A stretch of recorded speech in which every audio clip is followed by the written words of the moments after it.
नमस्कार। मो ना धनेश्वर साहू। मु जने अवसरप्राप्त दर्शन अध्यापक।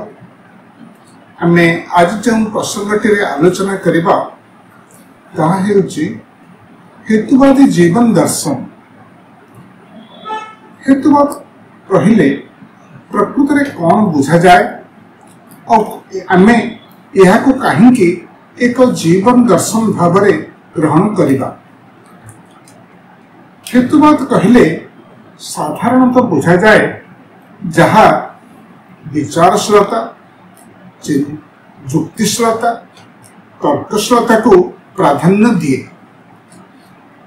प्रकृति रे जेते जेते प्राणींकर उद्भव होईची, असंख्य जीवजंतु आम चारि पाखरे आमे देखे एवं आधुनिक विज्ञान अनुसार कोटि कोटि वर्षर गोटे जैविक विवर्तन प्रक्रिया रे जीव जगत उत्पत्ति होईची एवं जीव जगत भितरे जेते प्राणी आमे देखे ता भितरे मनुष्य होची सबुठारु बुद्धिमान, विचारशील, चिंताशील।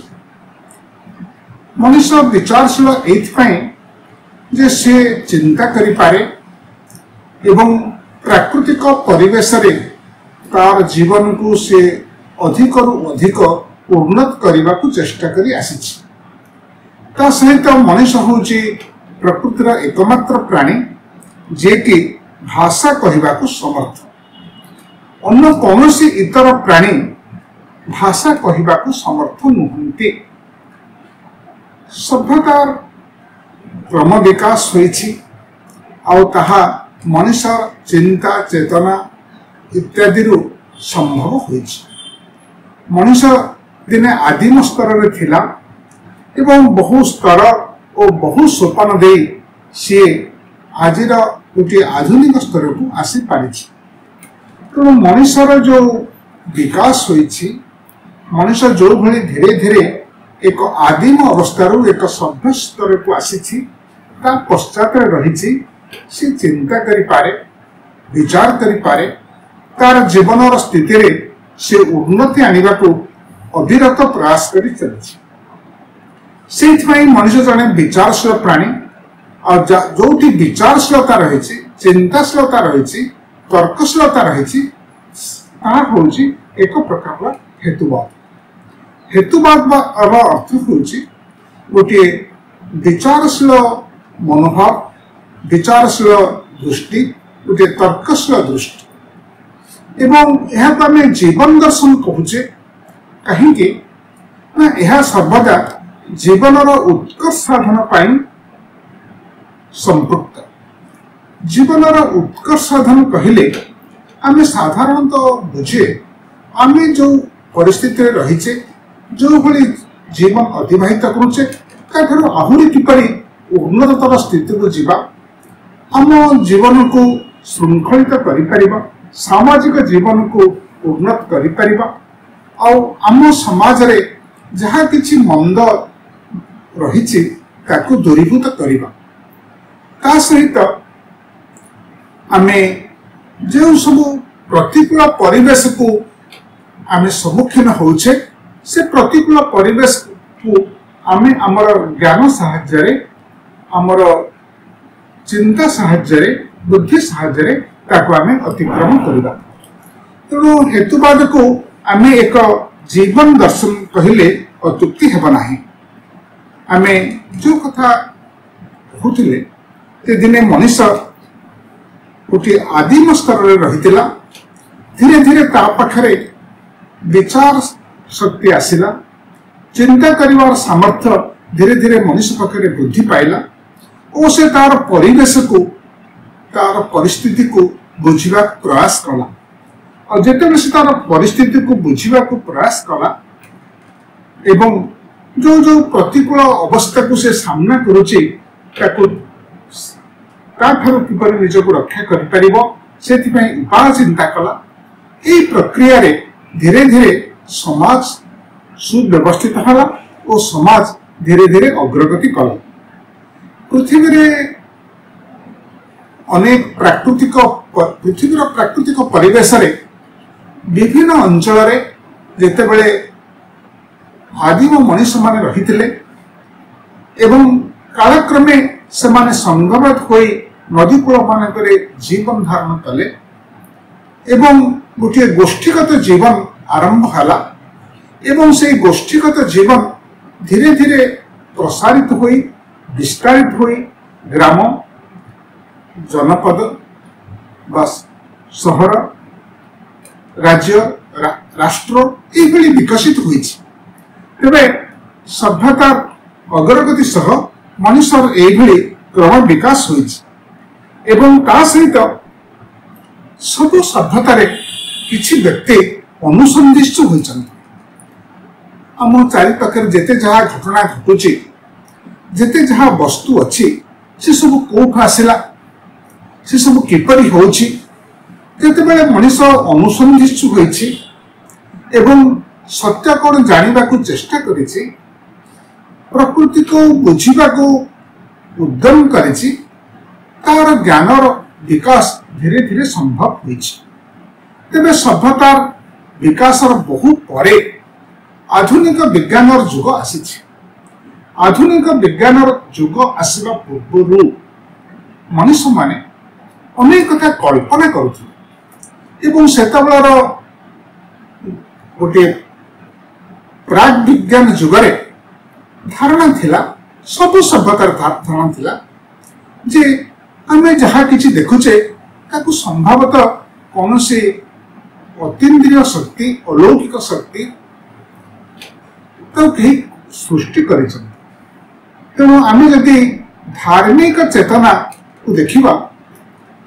तो सभ्यतार से धर्म मानकर मध्य गोटे आस्ते आस्ते विभिन्न सभ्यतार क्रम विकास घटी आ धार्मिक मानसिकतार मनुष्य प्रथम भावुला जे ये सब बोधे बहु प्रकृति जहाँ किसी घटुची ताकू कहीं शक्ति ताकू नियंत्रण करुची कौन सी शक्तिर नियंत्रण जोगु ये सब घटुची तेणु से गोटे बहु ईश्वरवादर भावना मनुष्य मन को स्थान पाई कालक्रमे सभ्यतार विकास पर किछि भूखंडरे किछि क्रांतिकारी चिंतानायक आविर्भाव होइछि जो माने गोटे एकेश्वरवादर भावना देछन साधारणतः ख्रीष्ट धर्म रे आविर्भाव कि यहूदी धर्म रे आविर्भाव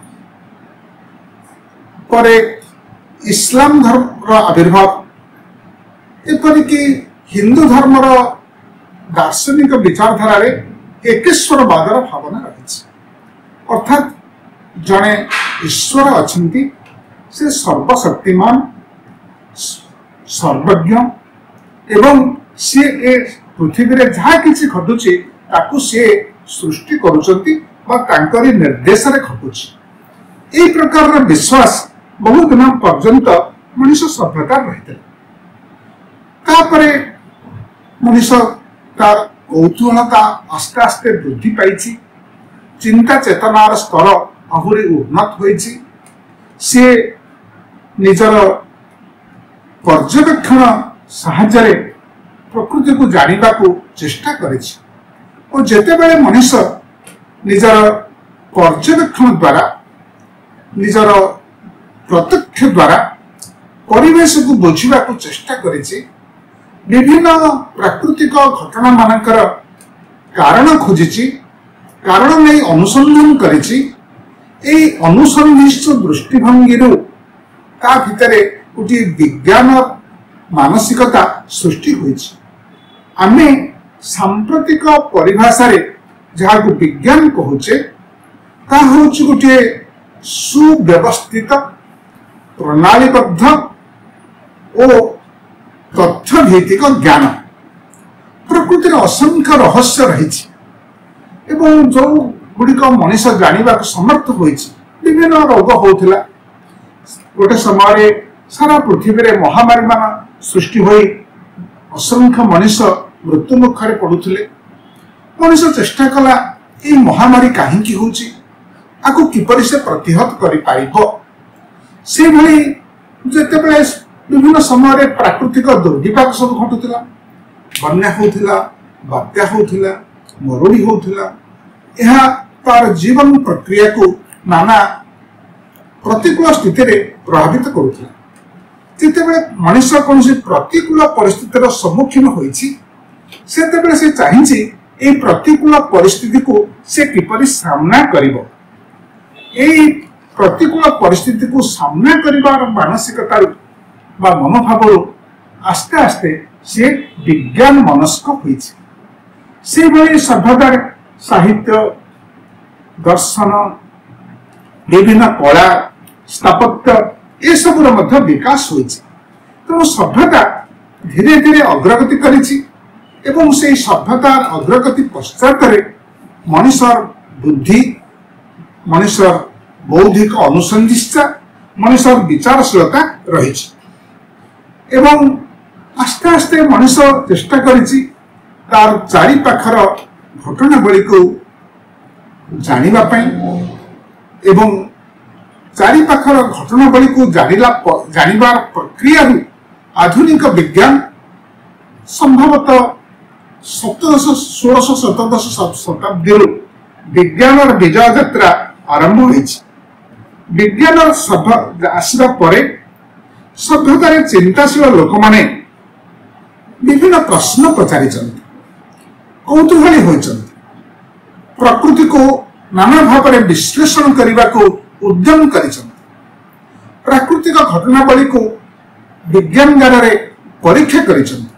ତେଣୁ ପର୍ଯ୍ୟବେକ୍ଷଣ ଆଉ ପରୀକ୍ଷଣକୁ ଆଧାର କରି ଚିନ୍ତା ଚେତନାର ସ୍ତର ଧୀରେ ଧୀରେ ଉନ୍ନତ ହେବାକୁ ଲାଗିଛି। ଆଉ ଏଇ ଧାରା ଏପର୍ଯ୍ୟନ୍ତ ମଧ୍ୟ ଅବ୍ୟାହତ ରହିଛି ଓ ସଭ୍ୟତା ରହିଥିବା ପର୍ଯ୍ୟନ୍ତ ଏହା ମଧ୍ୟ ଅବ୍ୟାହତ ରହିବ।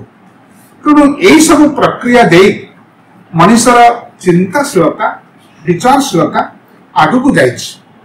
ହେତୁବାଦ କହିଲେ ସାଧାରଣତଃ ଆମେ ବୁଝୁ ଯେ ଚିନ୍ତା କରିବାର ସାମର୍ଥ୍ୟ, ଯାହା ତର୍କ ସମ୍ମତ, ଯାହା ଯୁକ୍ତି ସମ୍ମତ, ଯାହା ବିଚାର ସମ୍ମତ, ଯାହା ବିଜ୍ଞାନ ସମ୍ମତ, ତାହାକୁ ଆମେ ହେତୁବାଦ କହିପାରିବା। ତେଣୁ ହେତୁବାଦ ଗୋଟିଏ ଜୀବନ ଦର୍ଶନ, ଆଉ ଏହା ଏଇ ଦୃଷ୍ଟିରୁ ଏକ ଜୀବନ ଦର୍ଶନ ଯେ ଏହା ସବୁବେଳେ ଜୀବନ ଉନ୍ନତି ଚାହିଁଛି ଏବଂ ଆମେ ଆମ ଜୀବନକୁ କିପରି ଉତ୍କର୍ଷ ଆଣିବା ଏବଂ ଜୀବନର ସବୁ କ୍ଷେତ୍ରରେ ଆମେ କିପରି ଆଗକୁ ଯିବା, ଗୋଟିଏ ଶୃଙ୍ଖଳିତ ଏବଂ ସୁବ୍ୟବସ୍ଥିତ ଏବଂ ସମତା ଭିତ୍ତିକ, ନୀତି ଆଦର୍ଶ ଭିତ୍ତିକ ଜୀବନ ବଞ୍ଚିବା ପାଇଁ ମଧ୍ୟ ହେତୁବାଦ ତାର ବାର୍ତ୍ତା ଦେଇଛି। ତେଣୁ ହେତୁବାଦର ଯଦି ଆମେ କେତୋଟି ମୌଳିକ ଆଦର୍ଶକୁ ଦେଖିବା, ହେତୁବାଦ ସାଧାରଣତଃ ଗୋଟିଏ ବିଜ୍ଞାନ ମନସ୍କ ମାନସିକତାକୁ ସର୍ବଦା ଗୁରୁତ୍ୱ ଦେଇ ଆସିଛି। ଗୋଟିଏ ବିଜ୍ଞାନ ମନସ୍କ ମାନସିକତା ଅର୍ଥ ଆମେ କୌଣସି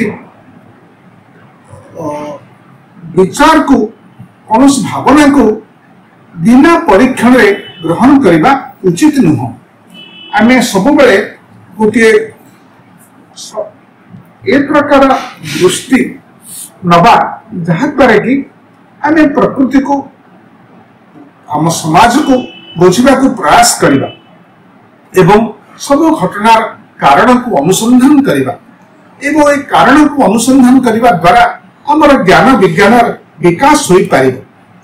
ଆଉ ଯୋଉ ଆମେ କହୁଛେ ହେତୁବାଦ ସାଧାରଣତଃ ଦୁଇଟି ମୌଳିକ ନିଷ୍କର୍ଷ ଉପରେ ପର୍ଯ୍ୟବେସିତ, ଗୋଟିଏ ହେଲା ବୈଜ୍ଞାନିକ ଦୃଷ୍ଟିଭଙ୍ଗୀ ଆଉ ଗୋଟିଏ ହେଲା ମାନବବାଦୀ ବିଚାର। ଆମେ ଯଦି ହେତୁବାଦକୁ ଏକ ତ୍ରିଭୁଜ ଭଳି ସହିତ ତୁଳନା କରିବା, ତାହେଲେ ଗୋଟେ ତ୍ରିଭୁଜର ଦୁଇ ବିନ୍ଦୁ, ତଳ ଦୁଇ ବିନ୍ଦୁ, ଗୋଟିଏ ହେଲା ବୈଜ୍ଞାନିକ ଦୃଷ୍ଟିଭଙ୍ଗୀ, ବିଜ୍ଞାନ ମନସ୍କତା, ଆଉ ଦ୍ୱିତୀୟଟି ହେଲା ଗୋଟିଏ ମାନବବାଦୀ ମାନସିକତା, ମାନବବାଦୀ ଜୀବନ ଦୃଷ୍ଟି, ମାନବବାଦୀ ଜୀବନ ବୋଧ।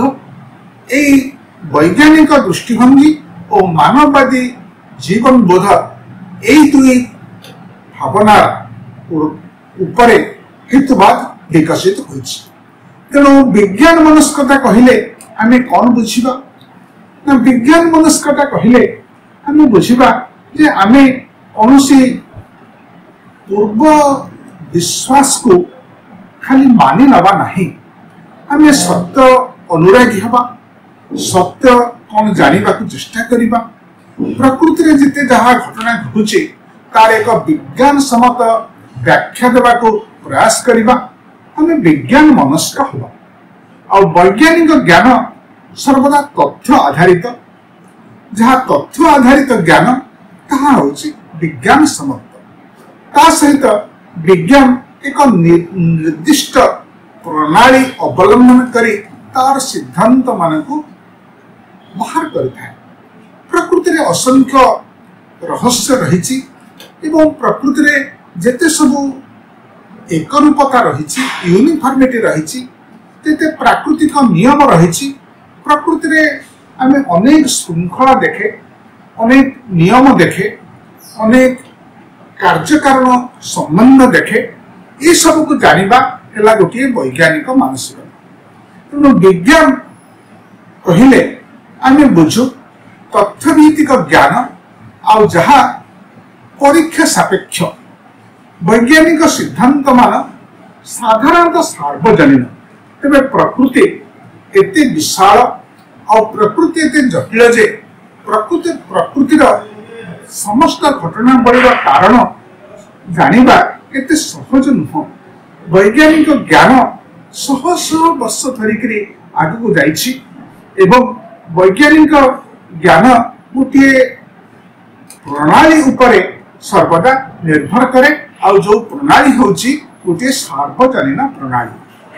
से प्रणाली होची वैज्ञानिक प्रणाली कहले प्रकृतिर समस्त विभिन्न घटना को जानिया पाई आमे एक मुक्त मन पोषण करिबा।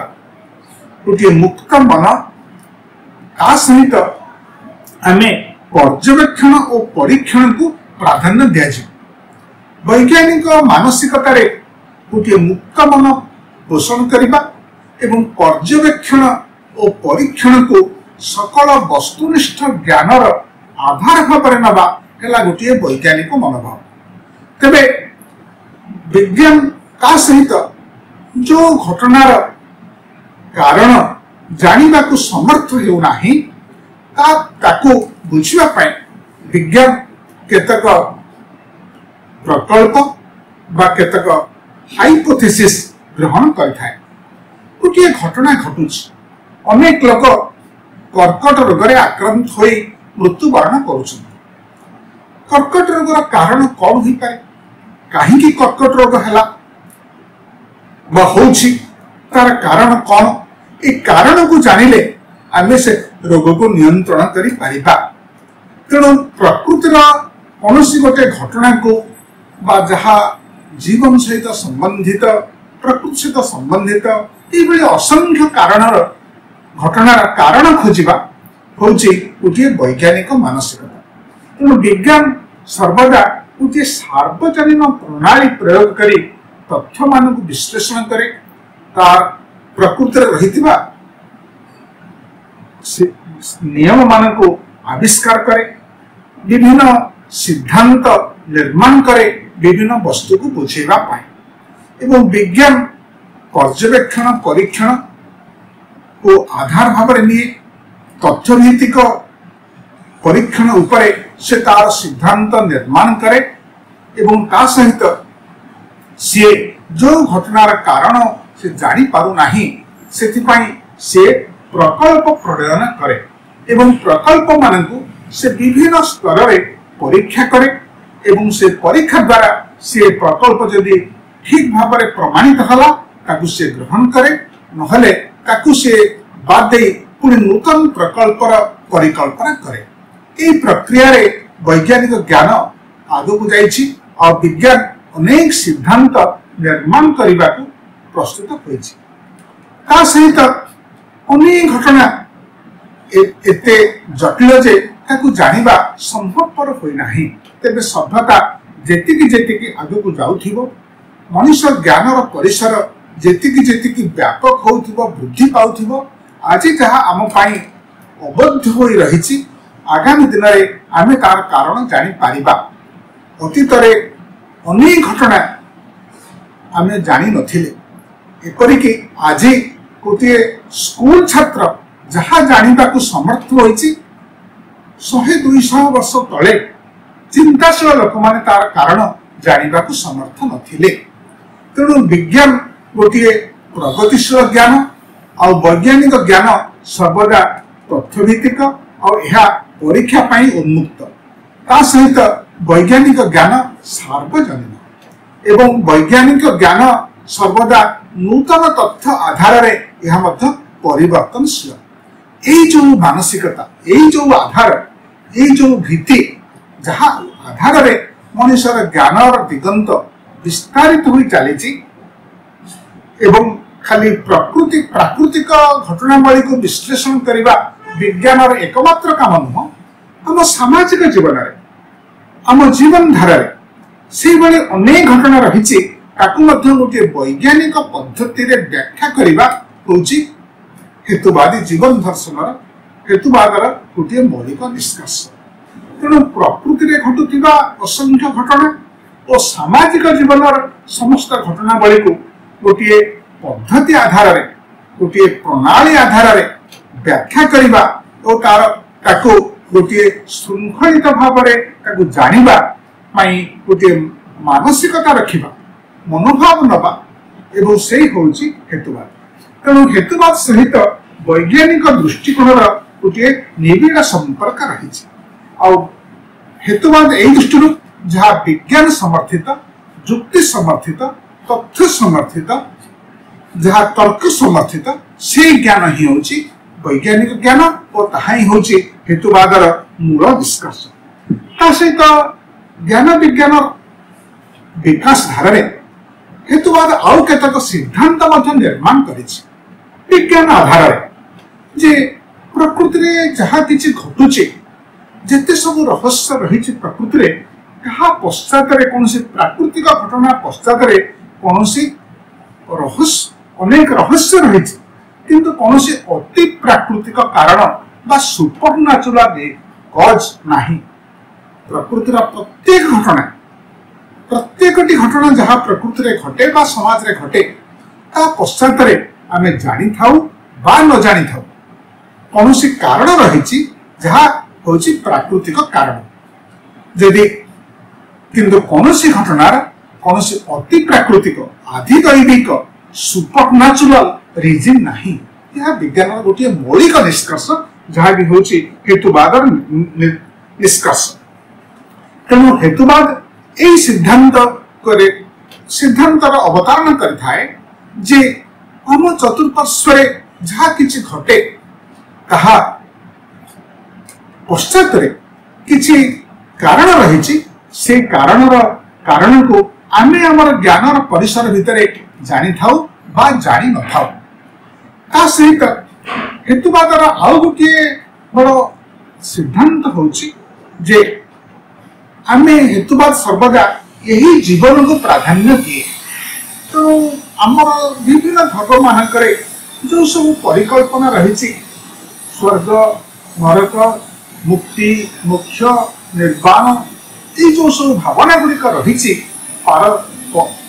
मृत्यु पर जीवन जीवन चक्र ये सब घटना पश्चात कौन तथ्य संबलित कारण नहीं बा कौन जुक्ति संबलित कारण नहीं। तेणु हेतुवाद कौन गोटे पारलौकिक विश्वास बा जीवन गोटे पारलौकिक स्थिति को विज्ञान ग्रहण हेतुवाद ग्रहण करि पारे नहीं जेहेतु यह पश्चात कौन वैज्ञानिक कारण नहीं कौन वैज्ञानिक कारण जेहेतु या पश्चात नहीं तेणु ये सब घटना को हेतुवाद ग्रहण करे ना। यही जीवन को हेतुवाद आम जो जीवन बंचुचे आम जो पृथ्वी रहीचे और आमर जन्म ठारू मृत्यु पर्यंत आम जीवन घटनावली जहाँ घटुची ताकू बुझा हेतुवाद सर्वदा उद्यम रखी और आम जीवन को आम किपरि आहरी श्रृंखलित उन्नत कर आम सामाजिक परिवेश को आम किपरि आहरी श्रृंखलित कर नीतिपूर्ण कर गोटे सामाजिक न्याय दिगरे आम किपरि अग्रसर हवा प्रत्येक व्यक्तिर जीवन को आम मूल्य दबा ये सब हूँ गोटे मानववादी दृष्टिभंगी। तेणु हेतुवाद गोटे पटे वैज्ञानिक मानसिकता को प्राधान्य दिए आउ अन्यपटे गोटे मानववादी जीवन दर्शन को मध्य प्राधान्य दे था। मानववादी जीवन दर्शन होची जे यही जीवन को प्राधान्य दब गुरुत्व दब आउ यही जीवन आमे जो जीवन बंचुचे से जीवन को आमे किपरि आहुरी उन्नत करि पारिबा एवं समाज रे जते सब मंद कथा रही जते सब सोशल इविल आमे देखुचे से गुड़िक जो परिस्थिति रे सृष्टि होना कहीं ताकू किपरि आमे दूर करि पारिबा ता मध्य हेतुवादर गोटे बड़ आवेदन।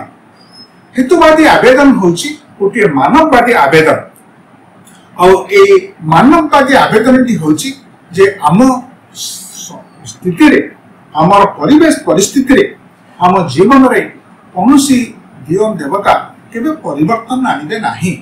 तब सभ्यता रे जहा किछि एपर्यंत विकसित होईछि आमे गोटे आदिम स्थिति रु आज जो स्तर को आसीचे केते साहित्य केते दर्शन वैज्ञानिक सिद्धांत केते केते प्रकार प्राजुक्तिक उपकरण आमे जहा सब बाहर करेचे से सब मनुष्यर उद्यम रे होईछि मनुष्यर प्रयास रे होईछि। कौनसी विकास बा प्रगति बा कौनसी ज्ञान केबे आकाश रु खसि ना बा कौनसी दियो देवता हमको देई ना। मनुष्य निजस्व चेष्टा द्वारा निजस्व संकल्प द्वारा अनुसंधिष्ठा द्वारा आस्ते आस्ते आस्ते आस्ते प्रकृतिर रहस्य को जानिबा को समर्थ होईछि एवं एई प्रक्रिया रे हजार हजार वर्ष भितर सभ्यता आगे को जाइछि। तेणु सभ्यता आज जो स्थिति को आसीछि एवं जो परिवेश परिस्थिति रे आमे जीवन धारण करूचे एई परिस्थिति पाई मनुष्यर चिंता चेतना मनुष्यर अनुसंधिष्ठा मनुष्यर बौद्धिक कौतूहलता अनेक अंश दायी।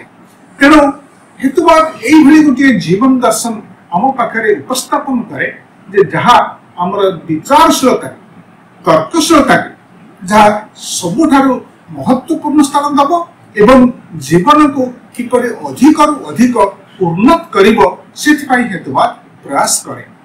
ता सहित आम समाज रे अनेक मंद स्थिति रही एवं जो मंद स्थिति गुड़िक रही समाज रे नाना प्रकार शोषण को समाज रे शोषण रही को समाज रे मानविक अधिकार नहीं मानविक अधिकार उल्लंघन होची विभिन्न समाज रे विभिन्न प्रकार सामाजिक मंद स्थिति रही किंतु सभ्यतार विकास सहित सभ्यता जेतिक जेतिक आगो को जाइछि आमे आस्ते आस्ते अनेक नुआ नुआ मानविक मूल्यबोध सामाजिक जीवन रु सामाजिक परिस्थिति रु मनुष्य चिंता करिछि सृष्टि करिछि। गोटे समय सारा पृथ्वी रे एकछत्रवाद थिला राजतंत्र थिला सामंतवाद थिला चिंता चेतना रे विकास रु भावना आसिला जे एगुड़िक ठीक नुह यथार्थ नुह। तेणु धीरे धीरे गोटे गणतांत्रिक व्यवस्था समाज रे विकास लाभ कला।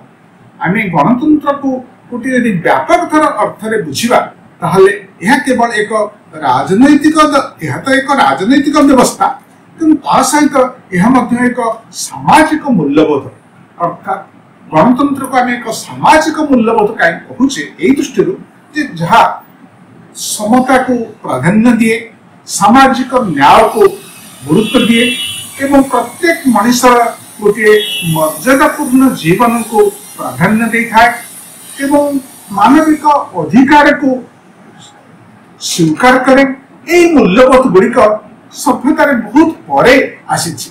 प्रत्येक व्यक्ति गोटे जीवन उत्तम जीवन बंचिबार तार एटा गोटे प्राकृतिक अधिकार। तेणु मनुष्य किपरि तार श्रृंखलित जीवन बंचिबो एवं प्रत्येक व्यक्ति भितर रहितबा अंतर्निहित सामर्थ्यर से किपरि विकास करिया पई सामाजिक परिवेश पाइबो ई सब गुड़िक मध्य चिंता राज्य रे गोटे गोटे बड़ा बड़ा बड़ा आलोड़न कहले अत्युक्ति हेबा नाही जहा हेतुवाद द्वारा समाज रे विकसित होइछि। ता सहित आमे केता गुडी सामाजिक श्रेय हासिल करबा को हेतुवाद सर्वदा प्राधान्य दे आसीछि।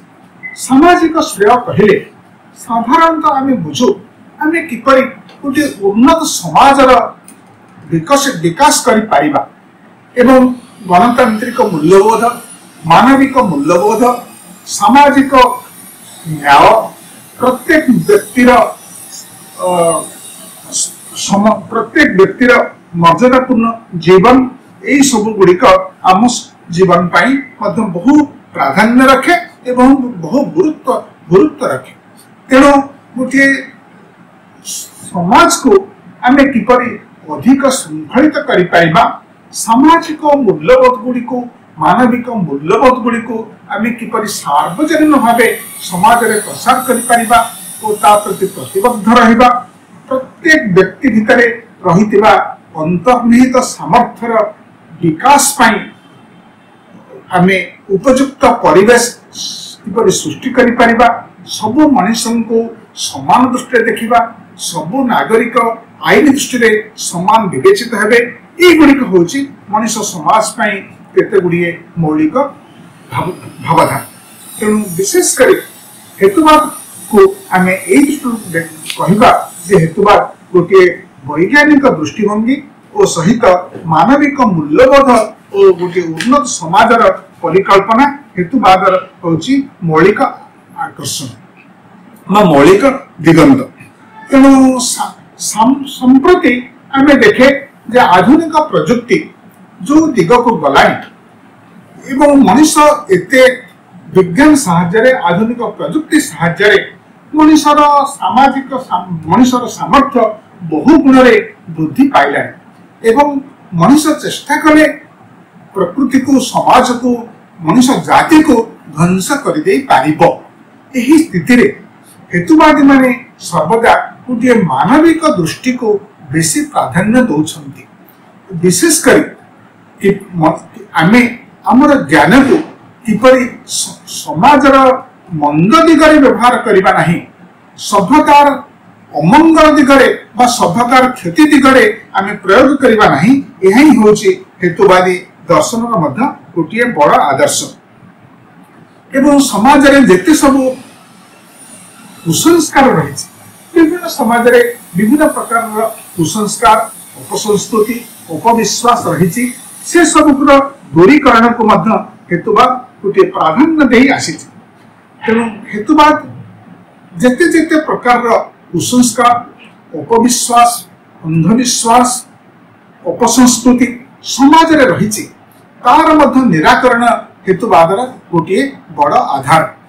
हेतुवादी माने सर्वदा आह्वान देछन्ति कि जो माने निजे अलौकिक शक्तिर अधिकारी बोली भावना दे किछि लोक एभली साधारण मनुष्य मान को विभ्रांत करिथांती एवं साधारण मनुष्य मानकर सरलतार सुजोग नै सेमान को शोषण करिथांती। सेही भली व्यक्ति मानकर को सेमाने तांकर कारनामा खोली देथांती एवं आह्वान देछन्ति पृथ्वी रे यदि कोनोसी व्यक्ति कोनोसी चमत्कारिता देखै पारिबे ताहले हेतुवाद माने तांको मध्य आह्वान देछन्ति।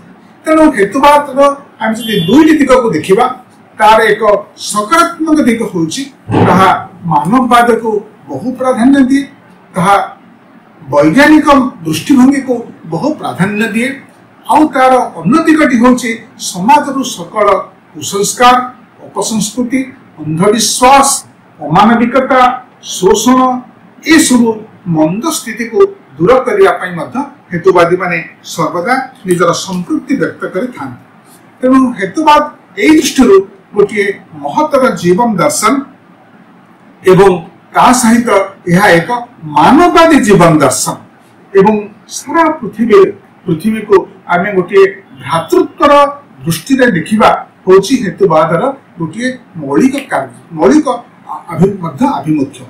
पृथ्वी रे सब सभ्यतार किछि चिंताशील लोक अछंती, किछि विचारशील लोक अछंती जो माने सारा पृथ्वी को गोटे भ्रातृत्वपूर्ण दृष्टि रे देखि आछंती एवं गोटे समग्र मनुष्य जाति भितरे केते प्रकार भिन्नता रहिछि, केते प्रकार डाइवर्सिटी रहिछि, किंतु ए डाइवर्सिटी भितरे विविधता भितर भिन्नता भितर सब मनीष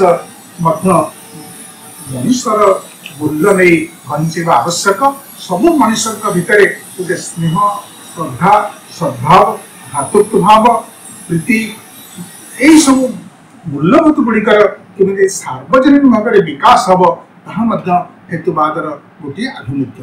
तेणु कहवा गले जो जो समाज रे जेते सब मंद स्थिति रही तेते सब कुसंस्कार रही जेते सब अमानविक प्रथा परंपरा रही दूर करने ता सहित गोटे विज्ञान मनस्क समाज विकसित करवा ता सहित गोटे मानववादी जीवन दर्शन प्रसार करवा ये सब गुड़िक हूँ हेतुवादर अंतर्निहित आदर्श बा हेतुवादर सार्वजनीन आभिमुख्य। और हेतुवाद मानववाद वैज्ञानिक दृष्टिभंगी सामाजिक न्याय ये सब भावना गुड़िक हूँ परस्पर सह संबंधित परस्पर सह संश्लिष्ट। तेणु हेतुवाद गोटे महतर जीवन बोध यार आदर्श आभिमुख्य हूँ सत्य प्रति प्रतिबद्धता एवं समाज रे जो उत्तर सत्य पोस्ट ट्रुथ अच्छी से पोस्ट ट्रुथ गुड़िक किपरि समाज क्षति साधन कर दूर करने एवं समाज जीवन में गोटे एवं समग्र मानव जाति रे गोटे विचारशील दृष्टि मानविक दृष्टि आर विकसित करवा यह हूँ हेतुवाद आभिमुख्य। और सहित विज्ञान केमिति उत्तम प्रयोग हम वैज्ञानिक ज्ञान किपरि मंद दिगरे प्रयोग हम नहीं ता सहित विज्ञान किपरि सुफल सबु मनीष समान भाव में उपभोग करें गुड़िक हूँ हेतुवादर मुख्य प्रसंग। तेणु गोटे युक्तिसंगत जीवन धारा गोटे तर्कसंगत जीवन धारा और गोटे मानविक जीवन धारा ये सब गुड़िक हूँ हेतुवादर मौलिक आस्पर्श निष्कर्ष मौलिक लक्ष्य। बंधुगण आज आम आलोचना को एट रखा। धन्यवाद।